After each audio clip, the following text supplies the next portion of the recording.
Baik, Assalamualaikum warahmatullahi wabarakatuh. Jadi hari ini kami dari kelompok 3 mata kuliah Kapita Selekta Perkembangan akan mempresentasikan materi dengan dengan judul Perkembangan Sosial Emosional. Jadi kami dari 3 kelompok yaitu Nurdin Lamsari, kemudian Abiwari Mahyudin R, dan Miftahul Jannah. Next. Nah, yang pertama yaitu pengertian sosial emosional. Jadi pengertian dari sosial emosional itu sendiri merupakan proses di mana individu memahami dan mengelola emosi mereka, yang di mana membangun hubungan yang positif dan juga bagaimana kemudian membuat keputusan yang bertanggung jawab. Jadi proses ini sangat penting dalam menumbuhkan empati, kemudian regulasi emosional, dan keterampilan sosial yang dapat berkontribusi pada kesuksesan baik dalam kehidupan pribadi maupun profesional. Next, Kak. Nah, adapun beberapa teori yang berkaitan dengan perkembangan sosial emosional. Yang pertama itu dari perkembangan sosial Erik Erikson, kemudian juga ada teori dari Bowlby yaitu teori keterikatan, kemudian juga yang ketiga adalah teori sosial-kultural dari Vygotsky. Jadi ketiga teori ini memberikan wawasan yang mendalam terhadap bagaimana kemudian bisa menyoroti aspek-aspek penting seperti regulasi emosionalnya yang dari Erik Erikson, kemudian juga bagaimana keterikatan awal dari mulai dari masa-masa anak-anak kemudian sampai masa dewasa, kemudian juga ada unsur sosial kultural dari teorinya Vygotsky yang di mana peran lingkungan sosial budaya itu juga dapat membentuk keterampilan sosial emosional bagi individu. Next. Nah, adapun faktor-faktor yang mempengaruhi perkembangan sosial emosional ada dua secara garis besar. Yang pertama itu ada faktor biologis, kemudian faktor keluarga. Dari faktor biologis ini berperan sebagai berperan penting dalam perkembangan sosial emosional yang di mana ada unsur genetik yang mempengaruhi temperamen atau perilaku individu dan kemampuan regulasi emosional juga kemampuan regulasi emosional seseorang. Kemudian juga yang kedua ada faktor dari pengaruh keluarga. Nah, dari faktor pengaruh keluarga ini bisa melihat interaksi yang positif antara orang tua dan anak. Jadi antara orang tua dan anak ini dapat berkontribusi pada rasa aman emosional dan kompetensi sosial yang lebih tinggi. Next, Kak.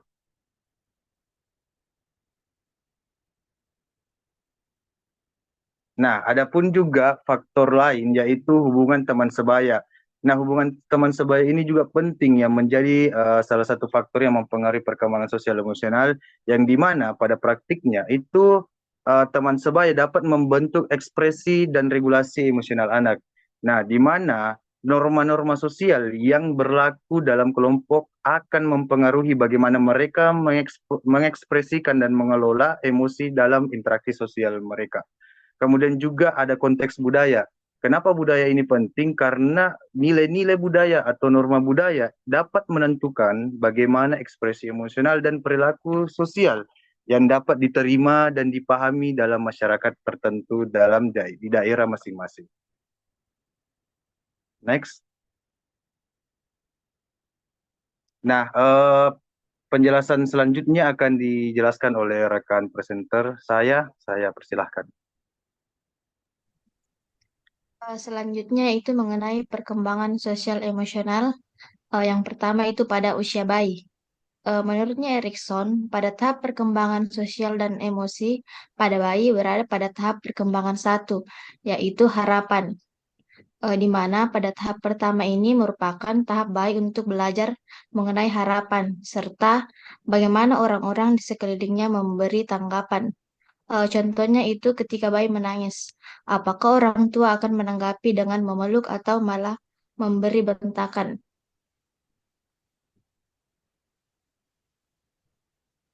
Yang kedua itu pada usia kanak-kanak. Menurutnya Erik Erikson, perkembangan psikososial pada masa anak-anak awal itu terjadi dalam tahap inisiatif versus rasa bersalah. Selama masa ini, rasa ingin tahu dan imajinasi anak itu berkembang, sehingga anak sering bertanya tentang hal-hal yang belum diketahuinya.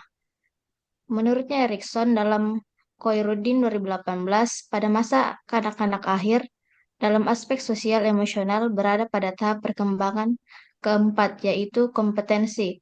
Tahap ini berkembang pada usia sekolah. Pada tahap ini, anak mulai belajar bagaimana berkompetensi dengan kelompok. Yang ketiga itu pada usia dewasa. Menurutnya Erikson, remaja berada pada tahap identitas versus kebingungan, di mana mereka mencari tahu jati diri, makna diri, dan kemana tujuannya. Mereka itu diberi kesempatan untuk mengeksplorasi diri untuk memahami identitas dirinya. Remaja tengah dan akhir mengalami banyak perubahan pada sosial emosional. Menurutnya Isasi, Oktaria, dan Linda 2024, pada tahap remaja tengah sekitar usia 14 sampai 17 tahun, mereka mulai mengembangkan identitas pribadi yang lebih kuat, mencoba memahami siapa mereka, dan lebih memperhatikan hubungan sosial dengan teman sebaya. Pada tahap remaja akhir, sekitar usia 18 sampai 21 tahun, remaja itu semakin mendalami pencarian identitas mereka dan mulai memberikan identitas yang lebih jelas dan stabil. Mereka mulai mengambil keputusan hidup yang lebih besar, seperti memilih jalur pendidikan atau karir dan juga tujuan hidup jangka panjang.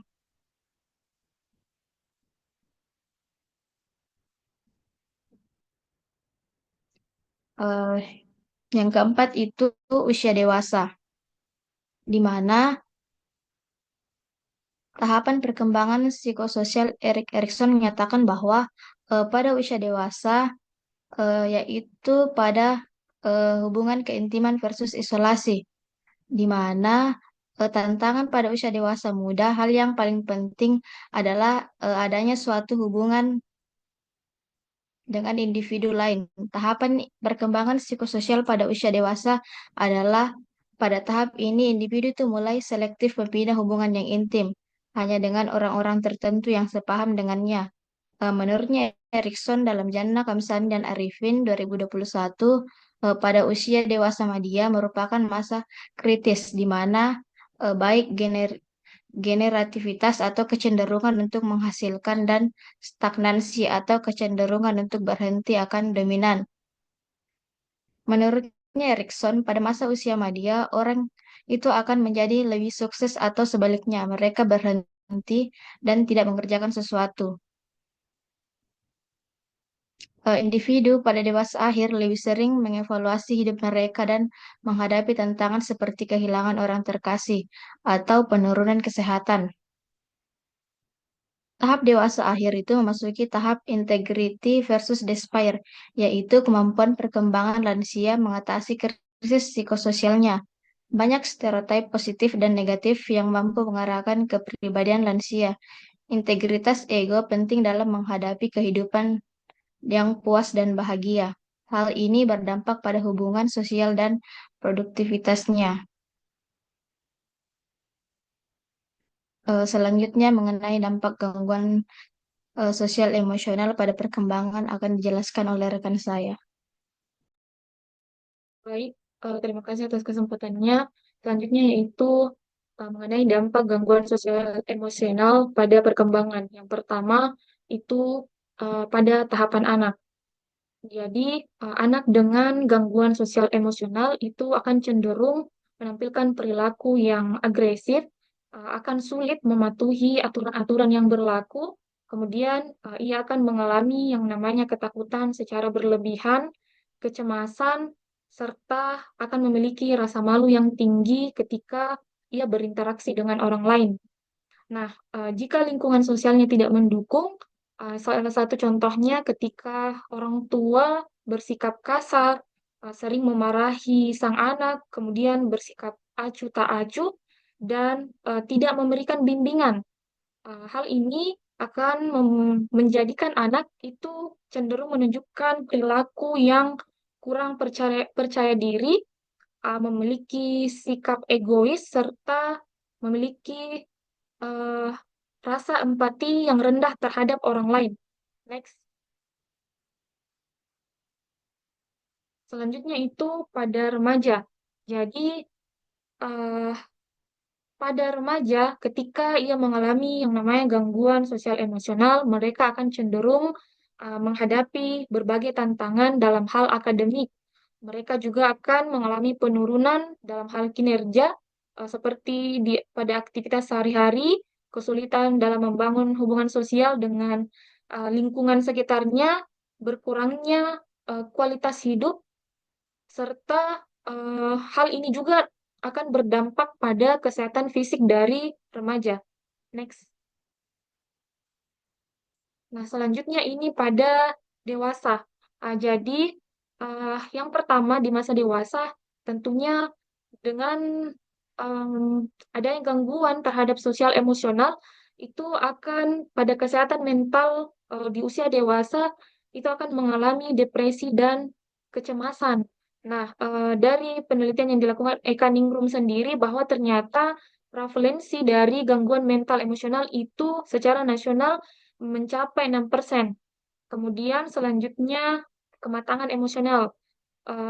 Secara kematangan emosional, yang kita ketahui bersama bahwa kematangan emosional ini berfungsi untuk mengelola stres dan hubungan interpersonal. Tapi ketika individu atau dewasa ini tidak mampu mengelola hal tersebut, maka akan mengalami yang namanya regulasi emosi yang buruk, sehingga kesejahteraannya itu lebih rendah. Kemudian itu perilaku sosial.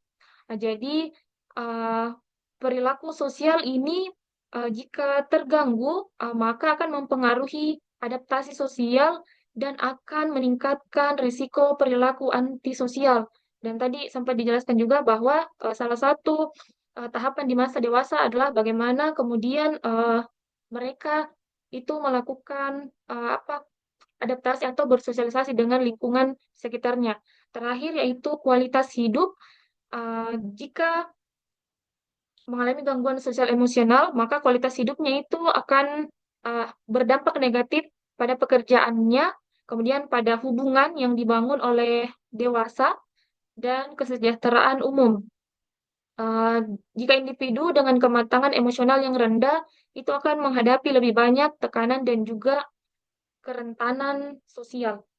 Next. Selanjutnya yaitu studi kasus. Di sini kelompok kami mengambil dua contoh kasus.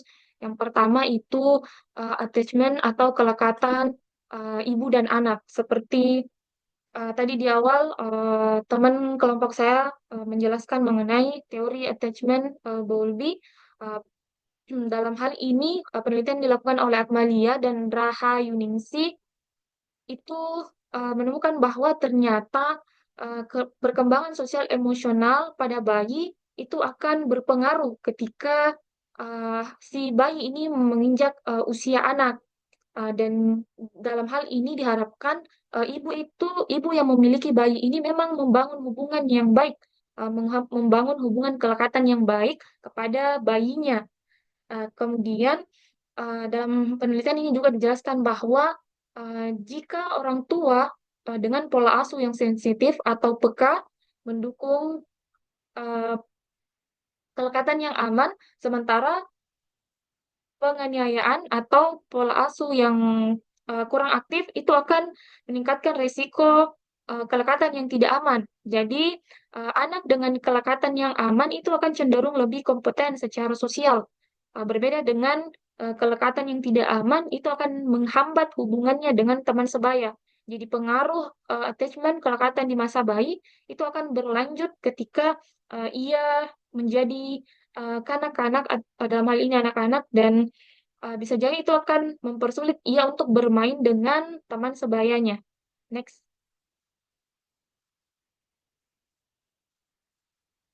Kemudian kasus kedua yaitu quarter life crisis pada dewasa. Dalam hal ini masa dewasa itu terjadi pada individu usia 20 sampai 30 tahun ditandai dengan adanya kecemasan, keraguan, dan ketidakpastian terhadap karirnya, hubungan, dan juga tujuan hidup. Sehingga hal ini dikaitkan dengan bagaimana berpengaruh terhadap perkembangan sosial dan juga emosionalnya. Nah, secara kaitan dengan perkembangan sosial, yaitu di masa dewasa sendiri menjadi masa transisi menuju, dari remaja menuju ia memiliki tanggung jawab yang lebih besar, sehingga tekanan sosial ini dapat memicu perasaan tidak memadai dan isolasi. Jadi, makanya terjadi yang namanya quarter life crisis. Kemudian, perkembangan secara emosional, jika perkembangan emosionalnya matang, individu bisa mengelola stres lebih baik. Kemudian, tetapi jika uh, rendah, maka individu tidak akan mudah dalam mengelola stresnya. Next. Uh, itu mungkin dari saya kembalikan kepada moderator. Baik, itulah tadi beberapa penjelasan dari rekan presenters kami. Kami menyimpulkan bahwa perkembangan sosial emosional ini merupakan aspek fundamental dalam kehidupan manusia yang memang mencakup pemahaman, kemudian bagaimana ekspresi emosi yang secara adaptif, kemudian juga bagaimana sekaligus membentuk dan mempertahankan hubungan yang sehat dengan orang lain. Nah, kemudian juga kami juga mendapatkan bahwa memang kemampuan seseorang di dalam perkembangannya, individu itu bisa mengembangkan keterampilan penting bagi kesadaran diri, kemudian empati, kemudian juga keterampilan sosial yang sangat berkontribusi terhadap bagaimana kesejahteraan individu lainnya. Sehingga apa? Sehingga kemampuan seseorang untuk memahami emosi diri dan orang lain itu dapat mengatur reaksi emosionalnya secara tepat dan juga bagaimana memainkan peran sentral dalam interaksi sosial dan dinamika interpersonal yang sehat. Oke, sekian dari kelompok kami. Mudah-mudahan materi kami bermanfaat. Sekian, wassalamualaikum warahmatullahi wabarakatuh.